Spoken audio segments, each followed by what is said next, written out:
The World Series starts soon, which means Twins fans need to decide. Are you going to watch? And if you do, we can help you find some familiar faces and names among the Yankees and Dodgers, along with reasons to be encouraged about the future. Maybe. But in order to do all that, we must first get Locked On Twins.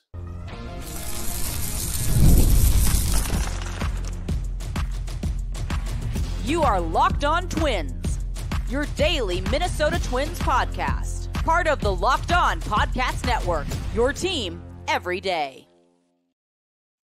I've taken the glasses off. Hello again, everybody. And welcome back to Locked On Twins, your daily go-to or so destination for the top Twins insight, discourse, and analysis. Personally, it's my favorite show of the Locked On Podcast Network, which, by the way, brings you your team every day. Every day. I'm co-host Dave Brown, a professional ball writer since 1998, a BBWAA member since 2012, and a Baseball Hall of Fame voter since this past year. This will be my second vote. Joe Mauer was my first. The next Hall of Fame vote is coming up soon, so will Torrey Hunter stay on the ballot? No matter. Follow me on Twitter at @AnswerDaveBrown if you like. Across the way in cyberspace is Brandon Warren, a Twins watcher for 30 years, who not long ago covered the team on a daily basis professionally. He asks that you soften your tone with him on Twitter at Brandon_Warren with an E. Here's what's coming up on this podcast. The World Series starts tonight.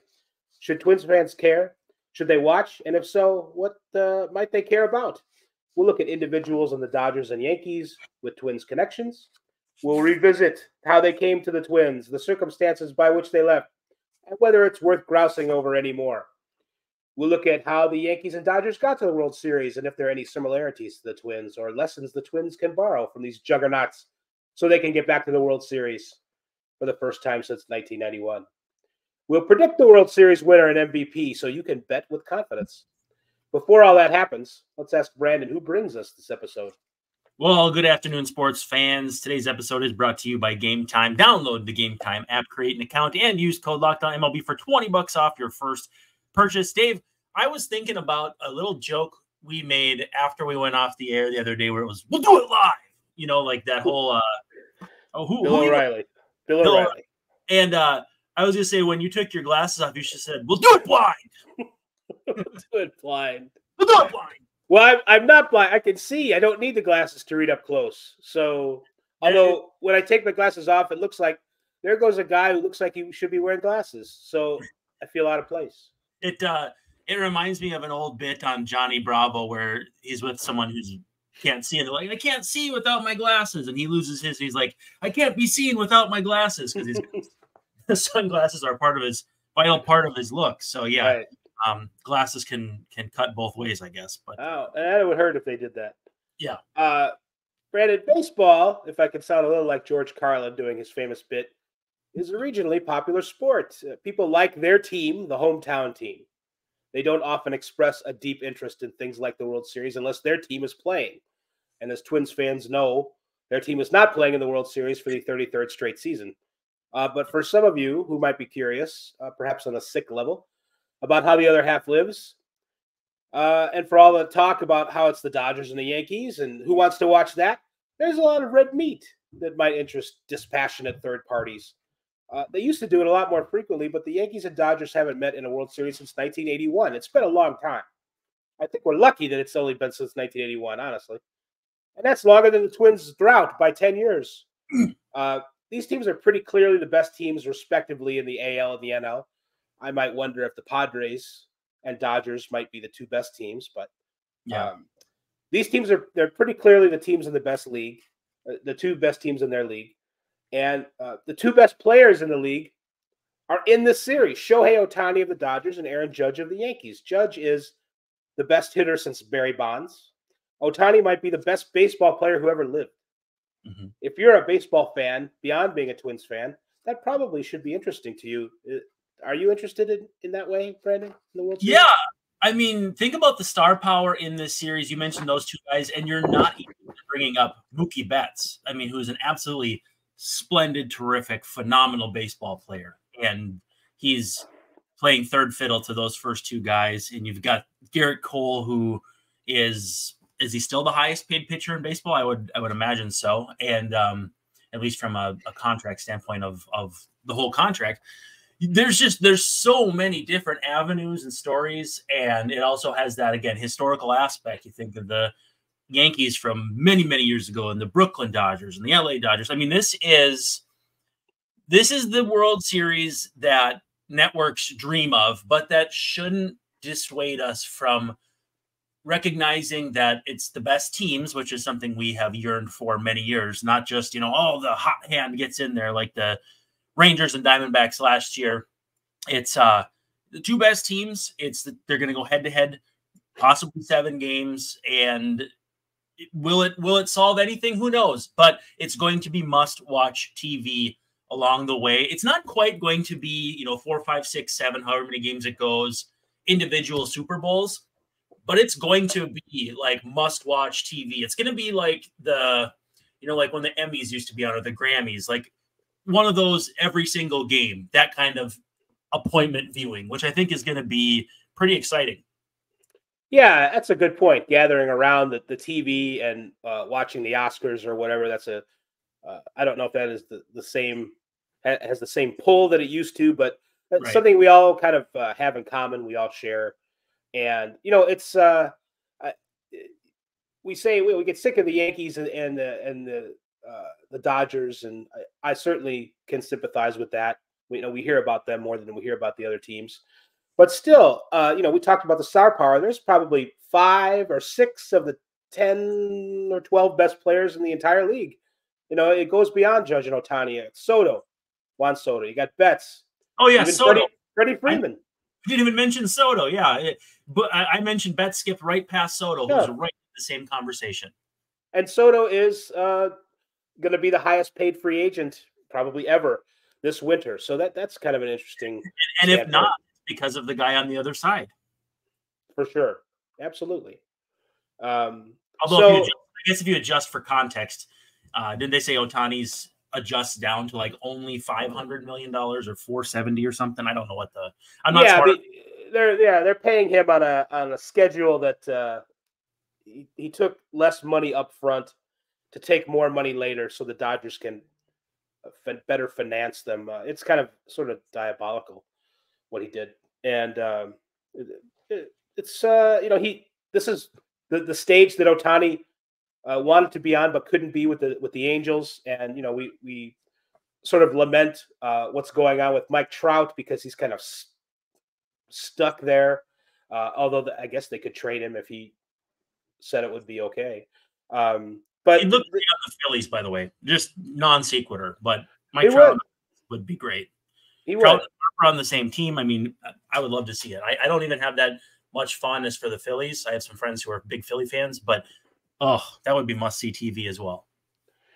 These teams do have some connections with the Twins. It's a little tangential in some cases, but probably the best player is, I guess, I don't know if it would be Luis Gil or Brusdar Graterol. Brusdar Graterol, I was looking at this. He came over from the Twins with Luke Raley.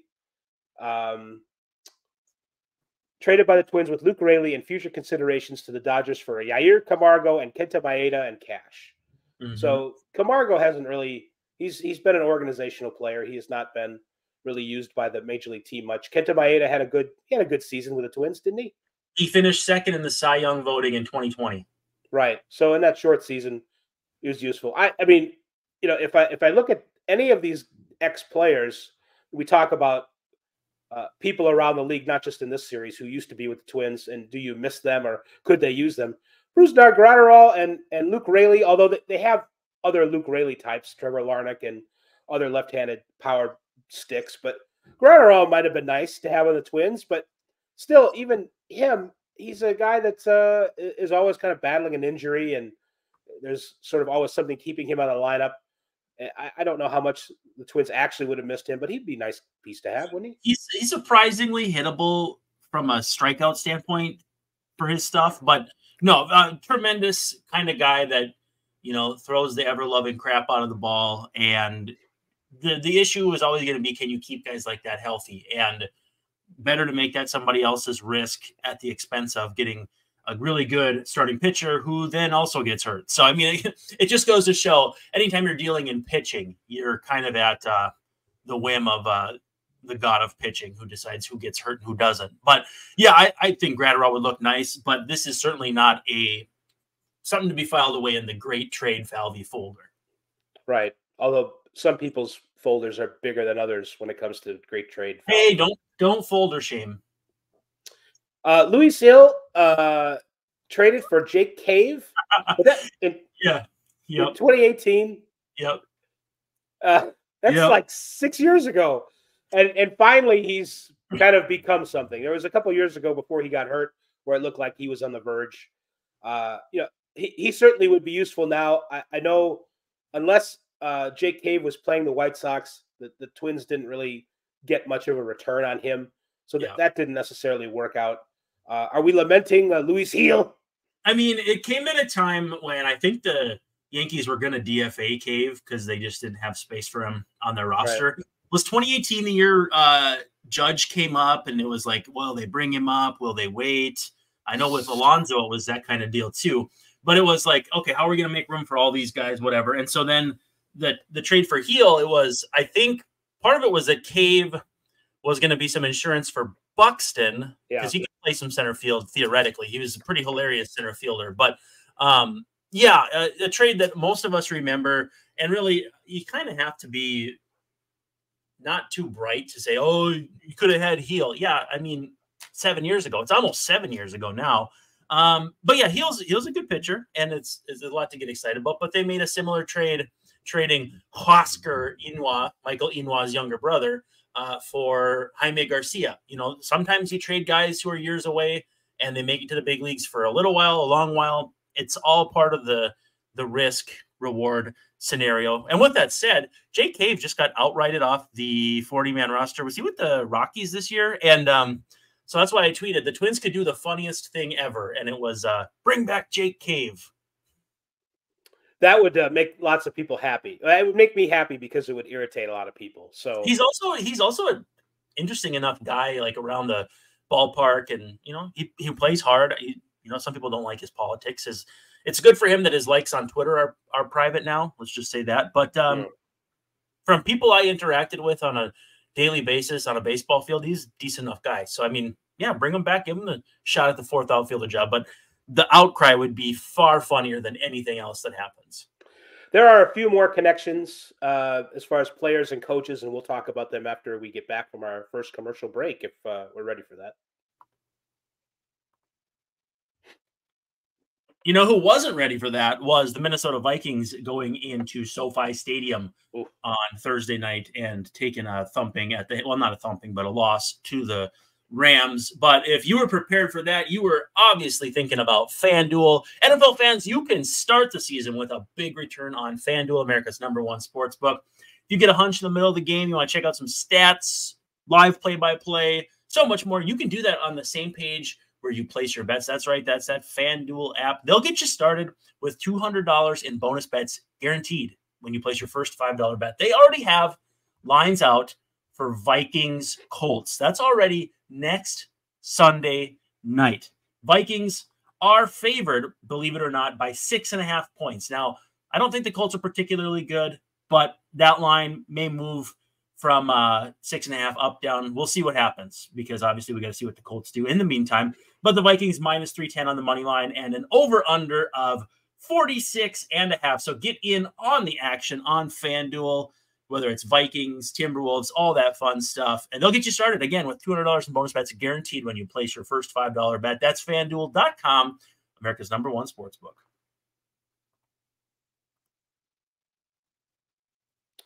Probably the biggest, we're back talking about the World Series and the with Locked On Twins and how it relates to the Twins and Twins fans and how might they draw some interest. James Rowson is the hitting coach of the New York Yankees. And he was, of course, as Greg Masterson might put it, the architect of the 1919, the beloved Bumba squad.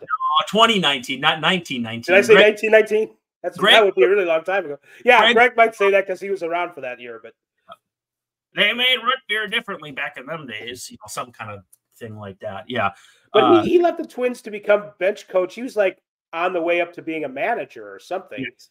He left with the Marlins. And that, I mean, it's like, oh, I'm going to be a bench coach, but it's with the Marlins, and this could really end badly. And it did. Yeah. Surprise. Anybody who hitches their wagon to the Marlins deserves what they get, except for James Rowson, who I love, just a splendid human being. And one of my favorite things about him, I was doing a little bit of research when the Twins hired him, and there was a book that someone had written. I don't recall who, but Casey Kochman's dad, Tom, famous coach in the game, called it Black Lightning. And I was like, oh boy, I'm not sure if I should approach that subject when I meet him for the first time. But no, one of the best guys I ever talked to, knows the game inside and out. He was the offensive coordinator for the Marlins, which I know we're getting confused with, Paul DePodesta going and working for the Browns and offensive coordinators and all that. I don't know, but it didn't work out with the Marlins. That should be where you go to Fort Myers and it says, we'll see you tomorrow night, and Kirby Puckett's making that catch and it's like emblazoned everywhere. It didn't really work out. Would probably be perfect for the Marlins spring training facility on their wall, because going to the Marlins never really seems to work out. Now, with that said, Rowson has landed on his feet with the Yankees, and I would assume gets plenty of credit for how this offense has emerged this fall, this season. And they also have another Twins coach on staff, former Twin. I don't want to steal your thunder, but I don't know if you know that. Yeah, the catching coordinator, Tanner Swanson. Right on. Who gets some credit for Mitch Garver improving his defense along the way. And so, I mean, that's Austin Wells has been lauded for his defensive improvement. Mm-hmm. And Jose Trevino comes in with defensive bona fides, so that fits in well. So those guys, I don't know. Again, hitting coaches, it's like the eternal mystery. I don't know how much they really help or whatever. I think Juan Soto his presence probably helps a lot too. But Rowson had been with the Yankees before. It seems like a good place for him. And we're just going to have to see about the changes that the Twins made. Are we going to be lamenting not having Rowson back? Did you want to bring him back? Is that one of your ideas for the Twins traded coaches, changed coaches? They committed to the vet, but just not the man. They brought back Borg-Schulte, or every time I think of his name, I'm thinking of the Greg Masterson video where Matt Borgerslut is the new head coach. Is he, or the hitting coach? Like his trajectory is like when you're playing Excite Bike and you're going up and down those hills on the old NES, which is a reference that will probably really resonate with maybe a quarter of our audience. But that's enough. That's fine. Yeah, it works for me. Yeah, I thought Rowson would have been a good fit, but why leave the Yankees to do the same thing for the Twins unless you were going to make him bench coach? Jace Tingler didn't leave, and there's no real reason for him to make a lateral move like that. And so Borgerslut it is. Not to be outdone though, the Dodgers have a couple of coaches. Yes, with they do. Twins connections. They're pretty tenuous. Danny Lehman, their bench coach, was a Twins minor leaguer at one time. Catcher. I don't know. Was he a catcher? Long Aaron time. Bates, their co-hitting coach, also a minor league player with the Twins. First base, I think, with Rochester, like maybe 8 years ago, something like that. All right. So that's pretty even. That's both sides. The Twins are going to get a share of the World Series one way or another with those guys. There are a couple other players who are. Did we mention Ian Hamilton? I don't know how long he was with the Twins for. He came up as a decent bullpen prospect, that is to say, a later round draft pick with the White Sox, who looked pretty promising for a while, got hurt, changed organizations around. I'm not even sure if Ian Hamilton will be on the roster in the World Series, but he was traded for Sandy Leon in 2022, so not long ago. So, for the Twins, is that in 2022? They do this thing in 2022 was a year where they tried everything with relievers. It was like Nick Vincent and Tyler Thornburg. It was like the ghost of relievers past, and so the St. Paul shuttle was just insane. And actually, Hamilton was terrific at St. Paul that year. 1.88 ERA, 36 strikeouts, and 28 2/3. So the fact that he didn't get bigger chances, maybe a little surprising. But listen, can I just read you some of the names of relievers who pitched for them that year? Because you're going to be like, whoa, I remember that guy. Juan Minaya. Yeah. Ian Hamilton. Derek Rodriguez, Ivan Rodriguez's kid. Jarrell Cotton. Jake Petrichka. Yanier Cano, who, great trade, Falvey. Brad Peacock. Michael Feliz. J.C. Ramirez. Ariel Jurado. Daniel Gossett. Tyler Thornburg. Jake Faria. Trevor McGill, now one of the better relievers in the NL. Aaron Sanchez. Chichi, don't call me Rodriguez Gonzalez. Hunter Wood. See if there's anybody else. Ben Heller. Danny Coulomb. Oh, wow. I think that's about it. Danny Coulomb was a Twin for a minute there. Yeah. So that's 2/8 of the Orioles' vaunted bullpen. Well, and not only that, but it's like the quintessential remember some guys if you're a bullpen dork, which I guess I would consider myself. That wasn't the Nick Vincent year, though, I guess. But they have tried so many things in years where things have gone sideways in their bullpen. And, they had Oliver Drake one year and Matt Whistler. Like, same kind of deal here where Hamilton's cup of coffee was strong but very, very small. It was like an espresso. Right. But hopefully not afternoon, because it's not breakfast, and you're not supposed to have espresso unless it's breakfast time, according to Italians. I break that rule all the time. Oh, man. You could never go to Italy with those kind of manners. Yeah. A couple more guys. One of these is actually a joke, but a literal joke. But Tommy Edman, utility player for the Dodgers. His brother John is in the Twins front office. I learned this after reading an article on Twins Daily. Yes, I talk to him every now and then. He's a nice dude. That's cool. That's kind of a neat connection. And the joke is Scott Effross has no connection to the Twins, but he was born in Twinsburg, Ohio. So Scott Effross, who's hurt in the Yankees organization, I'm sure he'll get a full World Series share. But he's born in Twinsburg, Ohio, so that's the other connection to the Twins. It feels like he was traded away from the Cubs because his last name was F. Ross and David Ross was the manager. That's true. Actually, he was traded away from the Cubs. So. Also, that reminds me of when Kevin Goldstein used to write the prospect profiles, and it was like ephemera, and it would be like, this guy's third cousin is related to this guy, or this guy's was named after a White Stripes song, and he'd always have some kind of weird factoid. So, like, I think they're great. I think they're awesome. So keep them coming. Well, that's the last one for now. We'll do one more break. We'll come back and talk a little bit more about the World Series and the connections to the Twins that the Yankees and Dodgers have, and maybe how these teams are sort of like the Twins or not like them at all. And we'll give predictions for the series as well. Well, if you're a fan of the Dodgers or Yankees, it's game time for you, but it's game time for everybody if you use the Game Time app or gametime.co if you're using the desktop versions. Make sure you don't put that M at the end. I love going to live events. I don't leave my house that much if I can help it, but if I am, chances are I'm heading out to a show, a sporting event, or whatever, and Game Time has been the ticket for me, pun intended, I guess. Again, toggle that all-in pricing feature because it's so beneficial to know what you're going to pay at the end of the transaction while you're proceeding through the transaction. I don't want to get surprised with convenience fees that are not super convenient to me. But again, you do that, you get your panoramic seat views, you have the lowest price guarantee. They'll credit you 110% of the difference if you find the seat elsewhere cheaper, and their ticket coverage is the most flexible customer service policy in the game today. You got to check it out for yourself. Download that Game Time app. Take the guesswork out of buying concert tickets with Game Time. Download the Game Time app today, create an account, and use code LOCKEDONMLB, and they'll give you $20 off your first purchase. Now, terms do apply, so you got to go check it out. But again, create an account and redeem the code LOCKEDONMLB for $20 off. Download Game Time today. Last minute tickets, lowest price guaranteed.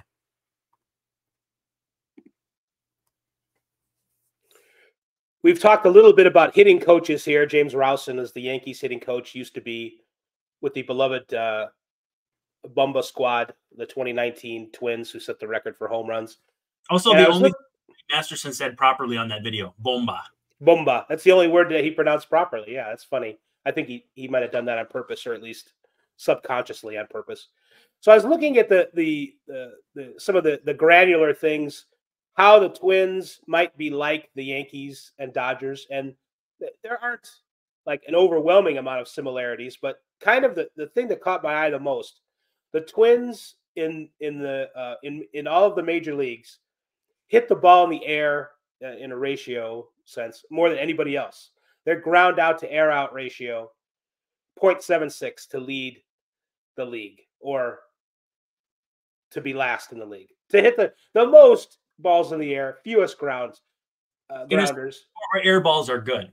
Yes. Unless when you're you want to hit the ball in the air, unless you're Jeff. Jeff Fry says, "Don't hit it in the air," which hit line drives. He's a well-adjusted adult. Spoiler alert: line drives are in the air, buddy. Right, they are. Yeah. By definition. Well, who is second? Who hit the ball in the air the second most? The Dodgers. The Dodgers. 0.78. And then the Mariners and Cubs. So I don't know what we learned from that. The Orioles are up there, the Rangers. So those are good hitting teams. So the Twins have that right, I think.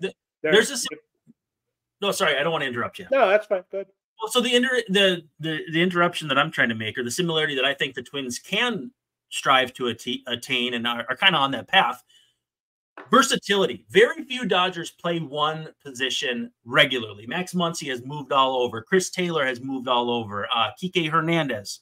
Even Mookie Betts, I mean, the dude's an year-in, year-out MVP candidate. He's played some short. He's played some second. He's played in the outfield. Cody Bellinger, when he was there, playing first base, center field. I don't think it's an accident that a lot of Twins prospects have some of that positional versatility, whether it's Luke Keeschel playing second base, outfield. There's Matt Wallner who sticks in the outfield, Trevor Larnach. There's guys who stick out there. I actually think Wallner would be an interesting option at first base based on his size, but then you take away his arm. But having a big guy like that, a big target at first, I'd try it. Anyway, I don't think it's incidental or coincidental that the Twins have some positionally versatile guys where, it allows you to kind of protect yourself against injuries. You need to throw in Brooks Lee at short, second, third. Royce Lewis can have a tendency to get hurt. Carlos Correa missed a lot of time this year. I think that's their vision, and that's a vision they can copy from the Dodgers. Again, not based on spending or anything. But to me, that's good teams. Jazz Chisholm's playing out of position for a Yankees team in the World Series. He'll probably play second next year. And, Gleyber Torres will be out of the picture as a free agent, or maybe he won't. But and I could see them going after Nolan Arenado. I don't know if he's available. There are some rumors, but I don't know if they're true. But again, teams that go deep into the playoffs seem to have some versatility. I think the Dodgers, though, are kind of like the ultimate representation, like the Ben Zobrist of baseball teams. For sure. The Dodgers also, I mean, they invested to a certain degree in starting pitching, although they didn't necessarily do so in the back end. And to what end? Right. So, I mean, they tried, although they didn't, with the back end of the rotation as much, protect themselves. But they've got bullpen games that they can do, and they've got position flexibility on defense, which they've been doing for years. The Dodgers, people talk about how Moneyball didn't work out. The Dodgers are, they spend money, but they certainly look at they exhaust every possible avenue for revenue, for player development, for versatility. They have Ohtani now, who's the ultimate twofer as far as Major League Baseball goes. So Red Sox want to be or think they are. Yes, for sure. Yeah. There was one other statistical thing before we get to predictions. The Yankees and Dodgers work counts like no other teams. Yankees 672 walks, Dodgers 602. Brewers are up there 597. So that's not bad. But the Twins are all the way down 22nd in the league, 473 walks. So that's like 200. That's a lot of walks. My God. The Twins, they had a good lineup. They don't necessarily have guys like Judge and Soto that you want to pitch around, but it's the Willie Castro factor. They swing a lot. They do. So I think next year let's put something in our stocking for Santa. 100 more walks for the Twins in 2025. Not My to, dog that. His name's absolutely. Not to cannibalize another show, but all right. Prediction time. I guess I'll go first. I've got the Dodgers winning in 7, and the World Series MVP will be Shohei Ohtani, just because I'm just picking the chalk, basically. I'm taking Dodgers in 6, and I saw someone else do this, but I kind of wanted to go off the rails a little bit on the crazy train. I'm going to go with Max Muncy. He's been playing so well. I think it was maybe Cody Decker that said that, which interesting thought, similar types of players, just, Muncy hung around a little longer. So we'll see. But I think Muncy comes in big, and I want to go off the radar a little bit. Will Smith has been pretty bad in these playoffs, Gavin Lux. And I don't know if Kike Hernandez will see enough lefties to kind of be a sneaky option. Freddie Freeman's been terrible. Ohtani and Betts to me seem easy, and so that's why I'm going the Muncher, Max Muncy. I like that pick because it's possible with Ohtani they might just walk him every time. They might, and just take their chance with everybody else. So Muncy has definitely been hot, and I'm glad certain people grabbed him in their fantasy Ohtani leagues for the future. So that's good for them. But anyway, that's going to do it for this episode, for this World Series preview. I hope Twins fans out there will maybe have a little bit more of a reason to watch thanks to what we put together today. But for Brandon Warner, Brandon, what's Sully doing? Make sure you hang out with Sully on Locked On MLB. He's got the full classic covered in full. You can get that on YouTube or wherever you get your podcasts. That'll do it. For Brandon Warren, I'm Dave Brown saying we're going to Casilla tomorrow night. I'm gone.